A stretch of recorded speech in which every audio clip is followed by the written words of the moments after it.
morning friends, I am Chaitanya Joshi. Today we are going to study about the national income and we are studying expenditure method today. So what is expenditure method is basically whatever we spend the money that we spend on various commodities, on various services, it is basically become the income of the other person. Whatever is our expenditure becomes the income of some other person.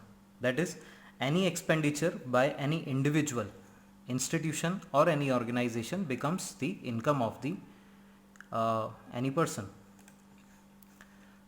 But what income we include here is, we include the only factor incomes like rent, wages, interest and profit. These are the four forms of factor income that we include in the national income through the expenditure method. Suppose I am living in a home which is on rent. That rent that I am paying is basically an expenditure, and that expenditure becomes the income of some other person. That means any factor payments become the factor income of some other person. So we can say that any expenditure by any individual, that is expenditure by household, firms, government and any of the other sector, becomes the income of the people. Clear? Now, while calculating the national income through expenditure method, we have to take some precautions. What precautions are these? Which items will not be included? What are the expenditures that will not be included in the national income? Expenditure on intermediate goods. As we studied earlier, what is intermediate goods? These are basically raw material. So any expenditure on raw material by the private firms or by any firms is not included in the national income. Okay. Then the transfer payments like old age pension, compensation to accident victims and the compensation to COVID-19 victims. All these are transfer payments which do not contribute to the production of goods and services in the country. So all these transfer payments will not be included in the national income while calculating through expenditure method. Then comes value of purchase of second hand goods.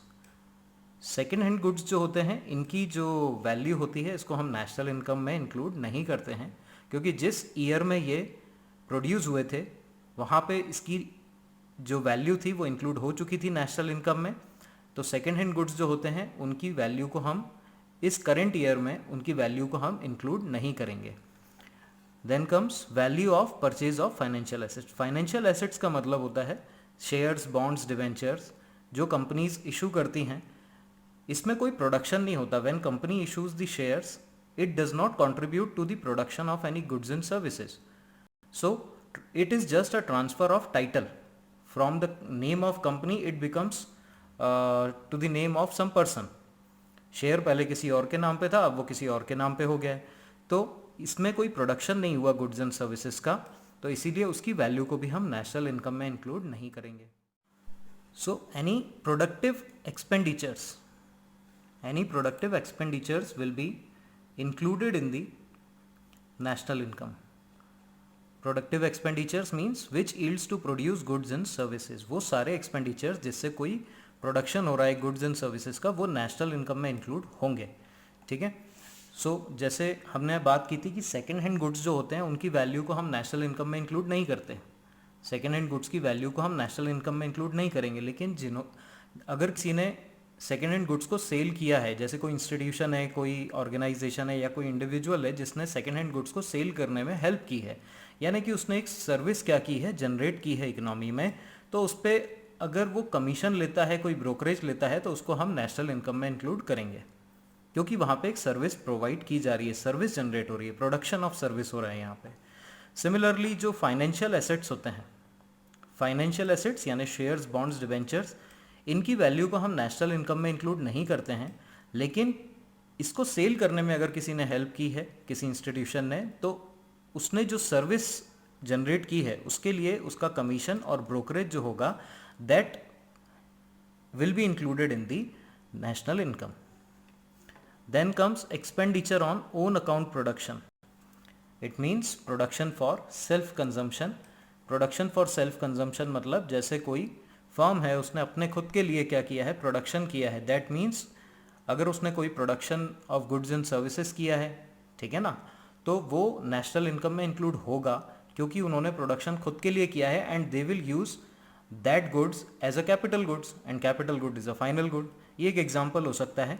इसके अलावा जैसे free services provided by general government.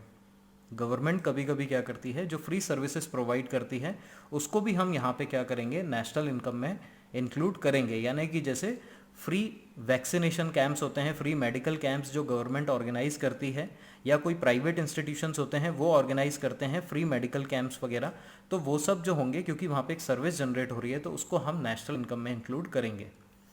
Then comes expenditure by any sector generating production of goods and services. अब जैसे household है, household तो production करता नहीं है, लेकिन फर्म्स और गवर्नमेंट दो सेक्टर ऐसे हैं जो प्रोडक्शन करते हैं. अगर इससे इकोनॉमी में कोई प्रोडक्शन हो रहा है, कोई भी ऐसा expenditure by the any sector, if it is producing goods and services, then it is included in the national income. That expenditure will be included in the national income. इसको detail में आगे समझेंगे कैसे क्या क्या चीज़ें इसमें आती हैं. अब हमको ये देखना है कि जब हम न्यूमेरिकल सॉल्व करते हैं तो न्यूमेरिकल सॉल्व करने के लिए हमें एक फॉर्मेट को फॉलो करना होगा जिससे कि हम आंसर तक जल्दी पहुंच सकें. ठीक है, यानी हम नेशनल इनकम को कैसे कैलकुलेट करेंगे. सबसे पहले हम क्या करेंगे, जितने भी एक्सपेंडिचर्स होते हैं इसमें उसको हम ऐड करेंगे. तो हम सबसे पहले क्या करेंगे, यहाँ पे हमारे जो 4 सेक्टर्स हैं, 4 सेक्टर्स में से फर्स्ट सेक्टर हमारा होता है हाउस होल्ड सेक्टर. तो हाउस होल्ड सेक्टर का जो एक्सपेंडिचर होगा उसे हम प्राइवेट फाइनल कंजम्पशन एक्सपेंडिचर भी बोलते हैं, पर्सनल फाइनल कंजम्पशन एक्सपेंडिचर भी बोलते हैं और house hold final consumption expenditure भी बोलते हैं. तो ये तीनों हाउस होल्ड सेक्टर के जो हैं, ये जो एक्सपेंडिचर होगा हाउस होल्ड का, इसको हम ऐड करेंगे किसके साथ, गवर्नमेंट के साथ. तो गवर्नमेंट फाइनल कंजम्पशन एक्सपेंडिचर और हाउस होल्ड का जो एक्सपेंडिचर है इसको ऐड करने के बाद हमारे पास जो डिराइव होगा that is final consumption expenditure. ये फाइनल कंजम्पशन एक्सपेंडिचर जब हमारा डिराइव हो जाएगा तो उसके बाद हमें क्या करना है, हम फर्म्स का जो एक्सपेंडिचर होता है ऑन इन्वेस्टमेंट, फर्म्स का इन्वेस्टमेंट जो होता है उसको हम यहाँ पे बोलते हैं gross domestic fixed capital formation. क्योंकि इन्वेस्टमेंट जो होता है ये लॉन्ग टर्म के लिए होता है. बेसिकली जैसे फर्म्स ने अगर कोई इन्वेस्टमेंट किया है, जैसे कि मशीन्स खरीदी हैं तो वो लॉन्ग टर्म के लिए खरीदी हैं, है ना. अगर कोई घर बनाए हैं तो वो लॉन्ग टर्म के लिए बनाए, तो that creates a capital formation. तो हमें ये ध्यान रखना है कि जो कैपिटल फॉर्मेशन होगा वो इन्वेस्टमेंट से होता है. तो जितने भी टाइप के इन्वेस्टमेंट होते हैं it comes under the fixed capital formation. Fixed capital formation में हमको जब भी यहाँ फिक्स्ड वर्ड यूज़ हो रहा है तो ये ध्यान रखना है न्यूमेरिकल को कैलकुलेट करते टाइम कि जब फिक्स्ड वर्ड यूज़ होगा तो हमको यहाँ पे चेंज इन स्टॉक को उसके साथ ज़रूर ऐड करना है. ये चेंज इन स्टॉक को हम क्या करेंगे, दोनों को ऐड करेंगे. मतलब gross domestic fixed capital formation plus change in stock, जब ये ऐड कर देंगे हम तो हम इनको ऐड करके डिराइव होगा हमारा क्या, ग्रॉस डोमेस्टिक कैपिटल फॉर्मेशन. अब जब हमारा ये डिराइव हो गया यानी हमारा फर्म्स वाला जो सेक्टर था, है ना, देखो 3 सेक्टर हो चुके हैं. हाउस होल्ड ये पहला सेक्टर था हमारा, दूसरा गवर्नमेंट सेक्टर और थर्ड हमारा सेक्टर है फर्म्स और फोर्थ सेक्टर है फॉरेन सेक्टर. ठीक है ना. तो फॉरेन सेक्टर की जो हमें इनकम होती है वो कहलाती है नेट एक्सपोर्ट्स. यानी एक्सपोर्ट्स माइनस इंपोर्ट जब हम करेंगे, हमको क्या करना है, यहाँ पे एक्सपोर्ट्स हैं, एक्सपोर्ट माइनस इंपोर्ट करेंगे तो उससे हमारा डिराइव होगा नेट एक्सपोर्ट. ठीक है, नेट एक्सपोर्ट डिराइव होने के बाद फिर हम नेक्स्ट स्टेप क्या करेंगे, फाइनल आउटपुट को हम कैसे डिराइव करेंगे. फाइनल आउटपुट का यहाँ पे मतलब है जीडीपीएमपी से. जीडीपीएमपी हम इससे डिराइव करेंगे कैसे, जो हमने फाइनल कंजम्पशन एक्सपेंडिचर को निकाला था वो plus gross domestic capital formation plus net exports, ये तीनों को हम जब प्लस कर देते हैं तो हमारा डिराइव होता है gross domestic product at market price यानी जीडीपीएमपी. ठीक है, इसके बाद फिर हम सॉल्व करेंगे कोई प्रॉब्लम. तो हमको इसमें सॉल्व करना है, कैसे करना है ये देख लेते हैं. सबसे पहले हमको निकालना क्या होता है, फाइनल कंजम्पशन एक्सपेंडिचर. और फाइनल कंजम्पशन एक्सपेंडिचर में 2 सेक्टर्स के एक्सपेंडिचर को हम लेते हैं. कौन कौन से, हाउस होल्ड एक्सपेंडिचर और government expenses on goods and services, यानी गवर्नमेंट का जो एक्सपेंडिचर होगा फॉर गुड्स एंड सर्विसेज, इसको अपन ले लेंगे। यानी 3 एंड 4 को हमें यहाँ पे क्या करना है, प्लस करना है। इससे हमारा फाइनल कंजम्पशन एक्सपेंडिचर आ जाएगा। इसके बाद हमें क्या करना है, फर्म्स का जो इन्वेस्टमेंट एक्सपेंडिचर था उसको हम डिराइव करेंगे, तो वो कौन सा है, gross domestic fixed capital formation. Gross domestic fixed capital formation अभी बताया था कि जब फिक्स्ड वर्ड यूज हो रहा है तो हमें क्या ऐड करना है इसमें, चेंज इन स्टॉक। अब कभी कभी चेंज इन स्टॉक डायरेक्टली नहीं दिया रहता, तो हम क्या करते हैं, closing stock minus opening stock, closing stock minus opening stock करेंगे। तो क्लोजिंग स्टॉक हमें कहाँ दिया है, 6th नंबर पे दिया है ना। तो closing stock minus opening stock करेंगे तो चेंज इन स्टॉक आ जाएगा, और उस चेंज इन स्टॉक को हम ऐड कर देंगे किसमें, ग्रॉस डोमेस्टिक कैपिटल फॉर्मेशन में, यानी कि इसमें, है ना। तो यानी प्लस कितना हो जाएगा, closing stock 4500 minus opening stock 2000, तो ये हो जाएगा 2500। तो इससे हमारा आ जाएगा ग्रॉस डोमेस्टिक कैपिटल फॉर्मेशन, जो बिल्कुल मिड में होता है, ये हमने देखा था, ये आ जाएगा। इसके बाद हमको क्या करना है, इसके बाद हमको निकालना होता है नेट एक्सपोर्ट्स। नेट एक्सपोर्ट्स का फॉर्मूला अभी अपन ने पढ़ा था, एक्सपोर्ट माइनस इंपोर्ट। तो हमको जो एक्सपोर्ट्स दिए होंगे, हमको एक्सपोर्ट्स यहाँ दिए, एक्सपोर्ट्स माइनस इंपोर्ट्स कहाँ दिए हैं, यहाँ, यानी कि item number 7 minus item number 1। तो ये हमारा क्या आ जाएगा, नेट एक्सपोर्ट्स। नेट एक्सपोर्ट्स आने के बाद हम क्या करेंगे, इनको तीनों को ऐड कर देंगे, यानी final consumption expenditure plus gross domestic capital formation and net exports, that will be equal to the GDP at MP. यहाँ तक हो जाएगा। तो यानी अपना जीडीपी एमपी जब हमको डिराइव हो जाएगा तो इसको हम एनएनपीएफसी में इजीली कन्वर्ट कर सकते हैं। क्लियर। फिर इसके बाद हम आगे आएंगे, नेक्स्ट प्रॉब्लम जो है इसमें थोड़ा सा ये डिफिकल्ट है प्रॉब्लम, ये थोड़ा इजी नहीं है। इसमें आपको gross domestic fixed capital formation नहीं दिया है।